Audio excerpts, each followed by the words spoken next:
So with Sparkitt being punted into Tartarus and no longer being playable within constructed Elestral play, I'd like to go ahead and show you something that is a little bit new, a little bit different, a different approach to Thunder, a little less Nexusy, a little more spicy. So let's go ahead and let's hop into it. Don't need too much preamble on this one. You've seen the title, you've seen the thumbnail.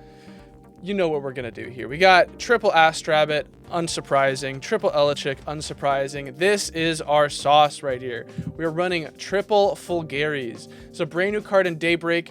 Fulgaries is a 2/3, gets +2 attack for each Thunder enchanted rune on your field. So that counts your Mount Olympuses, it counts your Zeuses, it counts Thunderbolt of Zeus, and it counts any rune that stays on the field that you put Thunder underneath. So hypothetically, you could misenchant a Bag of Winds, or you could have a Poison Tunic. Any of those count as Thunder enchanted. Now, we're not playing a whole lot of those, of some of those, but we'll see what we are playing in this list in just a second. Beyond our standard Thunder guys, well, I guess not so standard with Fulgaries now, but beyond some of the standard Thunder guys, we have Spectrus, an absolute haymaker in this new format, Arcolith, and Heliolith. Spectrus is just an absurd card released in Daybreak. It is a 4/2 that gets +1 for every suppressed Elestral on the field, and when it enters battle, Spectrus suppresses whatever it enters battle with. So just like Viserys, though it reads 4/2, it's actually a 5/2 and can be even bigger if you're using something like Dense Fog. Heliolith is absurd because, as you'll see in a little bit, we are in fact playing Heartifacts, so this is a normal cast that just non-targeting returns an opponent's Elestral to hand. This gets around to pretty much every single like floodgate effect in the game outside of, I think, exactly Pharaohgeist. Correct me if I'm wrong, but because it doesn't target and it doesn't destroy, that means that basically every single big guy is affected by this outside of Pharaohgeist, which specifically cannot be bounced to hand. And then Arcolith, which is our, in element 2-drop, which just lets us re-enchant to our board, which lets us reuse Zeus a couple times or play off of our field. This re-enchants 3 when it's cast. You can normal cast it with 2 Thunder if your opponent has at least 2 Elestrals in attack position. First effect shouldn't really come up too much. It's really the fact that it is a 6/4 that you can normal cast without too much commitment, and it's going to get you back a bunch of spirits in the process. We have a lot of runes we want to stick to our field, so we can re-enchant to that, and then we can use something like a Gorgon's Gaze off of it, or a Shield, or a PTA, whatever. We can play off of those runes that are on our field that now have an additional amount of enchantments because of Arcolith. So that is all of the guys. That is... what is that? 16 guys, I believe, in our main deck. On to the rest of our runes here. Our Thunder runes of choice are Zeus, and then something that hasn't seen a lot of play, certainly not competitively, Thunderbolt of Zeus. So we all know what Zeus does. It disenchants to -3/-3 an opponent's Elestral. Thunderbolt of Zeus, you may not be familiar with. This is an artifact rune, costs 2 Thunder. The empowered Elestral gets +2 attack, and then when the empowered Elestral destroys an opponent's Elestral in battle, they have to expend 1 for it. And then if Zeus is enchanted, these combo together, they have to expend 2. So this is essentially like a better Poison Tunic, where Poison Tunic -2 is your an Elestral, so you would equip it to your opponents, and then when that Elestral is destroyed in battle, they have to expend 2 as well. So this is like Poison Tunic, but better because it buffs our guy, which means that it's better outside of... there's certain situations where it's going to be more meaningful, and then because of the Zeus synergy here, it, at worst, is a burn for 1 when you battle over something. At best, it is a repeatable 2 burn, which we do have some games to show, or at least a game to show today in this deck profile. This isn't just going to be a deck profile. There will be a gameplay after this, and you'll see that this actually matters a lot. To get to our Zeus a little more, our Thunderbolt a little more consistently, we have 3 Argo that we're playing. This is essentially just like a battle trick. It's almost like Don't Poke the Bear. And sort of the main issue, the reason that Argo isn't a staple in other decks, at least in the Daybreak decks that we have been testing here at the Elestronauts channel, the only reason that this hasn't really been seen as a staple, I don't think the community widely sees it as a staple for any deck, is that first of all, it's a lot of main deck commitment. You have to play not only Argo, but the targets for it. Those targets usually aren't things that you want to be drawing. While Argo can cast from hand, you're drawing other cards that are playable instead of just through Argo. But Argo, if there's synergy with the deck that you're playing and you're actually naturally playing artifacts like with Wasp Ivy or this deck, Argo is a phenomenal choice because it's basically like Don't Poke the Bear, which is a very good rune, a counter rune that actually is making bears potentially seem like some sort of a threat into Daybreak. It really is something that they needed. It's a really, really solid card. And if the main deck bears were a little bit better, I think it would matter a lot more. But Argo is just generic Don't Poke the Bear, just that you have to have a target for it. So in a deck where you're able to naturally play artifacts, this is really, really solid. And your opponent basically always has to wonder if they're swinging, not just about if Shield of Achilles is going to come up or a Gorgon's Gaze on something that gains attack and is not naturally a large attacker. They also have to worry about Argo, which not only means they'll lose the Elestral, but they'll also burn for 1, maybe 2 of Zeus's on field. So it makes the battle phase a lot scarier for opponents. And it also means that you can be swinging with this, and it's like if your opponent uses Argo, you can say Argo back. All right, we're going band for band. I will be able to beat you in this. So that is the sort of Thunder rune lineup here. The Argo is an honorary Thunder rune because it gets us to our Thunderbolts. Then we have our sort of standard Earthquake, Ambrosia. These are just you're going into Daybreak. There's going to be a lot more big guys, so you have to be playing Earthquake to be able to out things like Ferrogeist or Chronodial. Well, Chronodial you can't. But for some of the larger like Celestlio, those sorts of things, Earthquake matters a lot for that, and Ambrosia is just a good card. It always will be. It's basically maxi. We then have for our counter runes outside of Argo, we're running triple Altar, triple Poison Tip, we're running triple Gorgon's Gaze, and double Shield. These hopefully are fairly self-explanatory. The only real change that you probably could make is the difference between 3 PTA and 2 Shield. Something that we've been expecting is as there's more back row destruction coming into the format with Elestrals that are able to do this, things like Celestlio, Lustragon, that type of stuff, Shield becomes a little bit less powerful as a result. But at the same time, Poison Tips isn't really that good either because, say, an opponent Celestlios, if you Poison Tipped, your opponent now is going to swing with the Celestlio and deal damage no matter what because they don't have to fear a Shield of Achilles because they know that you're trying to Poison Tip pop in the end phase. So there is a little bit of question as the format shakes out and we have actual competitive events going. Which of these are going to be played more? Are you going to be playing more Shield or more Poison Tipped? It really depends on what the meta is going to look like. Because also Shield is not that great into 5s, for an example. That is the main deck. 40 cards, 16 Elestrals, and 24 runes. Let's go ahead and let's look at the quick Spirit deck here. Quick Spirit math. We've got double Luminape, double Owloon for our Heliolith and Spectress. Running 4 main deck Earth Spirits here, and then the remaining, 12 are going to be your Thunder Spirits. It's pretty simple stuff. We're running just a couple of non-Thunder packages, so it makes it a lot easier to do the Spirit management for this deck.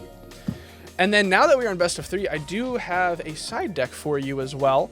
Double Boombat. This is a phenomenal way to out a lot of very sticky, hard to out things in the game. We've got double Jolton, which gets you to your Olympus, which turns on your Race to the Top. Deck space is really tight in this, and Mount Olympus, Race to the Top, Jolton stuff hasn't felt great, but it feels like it's probably worth it. Mount Olympus being able to out opponents' stadium runes in matchups where they really need their stadium rune, and then Race to the Top synergizing well with that and Jolton as well. So these 6 slots probably can change to be other things in the future as this deck is played more and again as the meta develops. But just sort of as a standard, these don't feel too bad to put in there. We're running Lunar already, so we can toss in some Dense Fogs. This card is insane into a lot of stuff. And then we have, this card can be anything. Quackle, this deck runs through a lot of spirits, so Quackle for like a game 3, if you're worried about going to time, can feel pretty solid. Just be able to recover 2 for a 1 cost. But this can basically be any card. You can consider this any card. There's, you know, lots of staples that could be put into this side deck. The only things that we're very confident should be the same are essentially this line of this line of 5 rather. Dense Fog, Boombat, I think are going to be staples in just about any deck that can run naturally Thunder and Lunar, which should be every deck because you want Spectres in every deck. And you want Astrabbit in every deck. So every deck should be able to run these as a sort of standard 5-card side. And then the remaining 7 are kind of up to whatever flavor you're looking for. This could be Pandora's Boxes. This could be Cryoblasts and Spirits, which probably isn't the best usage of your side deck. This could be Lavaliths. There's a lot of options that could end up in here.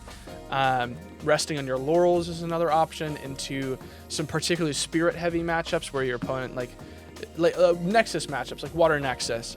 That's where, you know, resting on your laurels. Or Lavalith could come in. If you're playing Lavalith, you could probably main deck some of the Fire Spirits so you don't have to side deck them. There's a lot of options here. That is the deck, though. It's played really well. I'm really happy with how it is constructed and how I've brewed it up. And that's the deck profile, but that's not it for this video. We do have some gameplay, so let's go ahead and hop right into it. All right, and here we are with the gameplay. I'm going to be going first here, playing against Dymax, who is on Chronodial, kicking it off with an Astrabbit, adding a card, and sitting 2 cards face down in the back row. Back row. Dymax is going to be casting Eddy, changing my Astrabbit to attack position, setting 2 cards, and swinging. I'm just going to let it through. Nothing to do about that. Don't really care about if the Astrabbit leaves the field because we've got Elechick in hand to go search out that Zeus. We'll be able to get over this Eddy with the Zeus's effect. We're going to go ahead and just go for that. Put that Eddy to a 1-0 and then attempt to swing the Elechick over the Eddy. Dymax is going to let that go through and going to pass it on over to him. He's going to draw for turn. Look at his hand, consider his options. He's got another Edward. Edward's going to swap the Elechick to defense position and then beat over its little ass. Pass turn. I'm going to draw for turn. We're going to go for the Spectres here, which will be able to get over the Eddy without any help. And we're just going to immediately swing for it. Dymax, nothing to respond here. And going to pass back to Dymax. Dymax draws for turn. He's going to go for the Earthquake on Spectres, understandably so, because what he's got in hand here is going to be a Foamy in defense position. Opting to not swing with it here. Probably playing around a Shield of Achilles. This reads absolutely as, you know, he only has 2 cards in hand. He really needs this Foamy. So we're going to go ahead and we're going to Earthquake the Foamy so that he's not going to be able to float into another Water Elestral. And something you won't be able to hear, but something he said in the game was he really needed that to resolve. We're going to go for the Astrabbit here. Look at the top 3 yet again. We're going to set a card and go and punch in for 1 here. So the really big strength of this deck is when you're able to absolutely maintain insane tempo and control over the board state. Dymax going for Nectar of the Gods to draw 2 here. And he's going to expend a draw. He just is not able to see guys, unfortunately, not able to deal with the board. And I don't feel like I need to invest too much more than what I've been doing thus far. So I've got a lot of good back row back there. Got full Gary's here as well to put on more pressure. Currently sitting at a 4-3 stat line. And we're going to swing for 2 damage here. Dymax going to let it go through, take 2 damage. We're going to pass back to him. And he's going to draw for turn here. He's going to look at his hand. Okay, he took his sweet time. He's drawing for turn. Look at his hand here. And he's going for another Foamy. Really, really needs to be able to float into something meaningful here. He's going to attempt to crash with the Astrabbit. I'm going to go ahead and chain my Argo here. That is the power of being able to play something like Argo in this deck is we're going to go for Thunderbolt of Zeus. And now this Foamy becomes the most expensive Foamy of Dymax's life. He's going to not only have to cast, or he could choose not to, I guess, but he's going to want to cast out a Water Elestral, and he's going to burn for 2 with the Thunderbolt of Zeus effect. So he's going to take 2 here, taking 2 Water Spirits to the face. He's going to go ahead and cast a Dratagua, such that he basically didn't actually take that 2 damage from the Thunderbolt of Zeus anyway. And this is just where this deck gets very powerful. He's going to pass because that was during his turn. That was his attack that we were able to do there. I'm going to set a card, and we've got a lot going on here. We're going to go for another Elechick, get the other Zeus out of the deck here. Down to 6 spirits on my end, and I believe 8 on Dynamaxes. No, is that? I can't count. 1, 2, 3, 4, 7 on Dynamaxes, and getting the Zeus here. Gonna Zeus down the Jatagua, then go for another Zeus so that this Astrabbit can hit over the Jatagua, sitting at a 4 stat line with the Zeus down on the Jatagua. Gonna hit it. He's gonna burn for 2 and take 2 more to the face. It's gonna leave him on just 3 spirits, if my count is correct here. Pretty tough for him. He was not able to ever stick a guy. We just had removal. We had the guys to swing. And at this point, he's just going to scoop. He doesn't have anything, doesn't have guys, can't play into a board of all this stuff. And he shows his hand. He's got Poseidon, Edward. He's got the Trident, Argo. But he just wasn't able to get to the combo to be able to stick a Chronodial, unfortunately. Wasn't able to see Aphros to start drawing, just not able to get the pieces that he needed and stall long enough to be able to generate the advantage that he needed to get to his win condition. That really is the strength of this deck as well, is just being able to put your opponent on better habits so quickly by putting so much pressure and by making them afraid to swing through the function of Argo. Now, the main thing is this deck loses very, very hard to Tsunami. All of the artifacts we're playing change the attack stat of our Elestrals. Something to consider to probably be on is a Poison Tunic. I just haven't been able to find the space for it yet, but after doing some more playtesting, Poison Tunic to be able to -2 your opponent's attack, especially after you've been Tsunami, feels pretty important, and so it's worth considering that. And so there you have it, the brand new way that I will be playing Thunder, at very least, into the coming Daybreak format. What do you think Thunder is going to look like? What kind of brews have you been coming up with? I know that there's the Phosphocell variant that people have been playing that is Thunder Solar. I think that's very interesting, but I don't know if it comes quite close to just how good it feels to go Argo, Thunderbolt, Zeus, burn your opponent for 2. So with that is the deck, and thanks for watching. Peace out, my Nimbugs!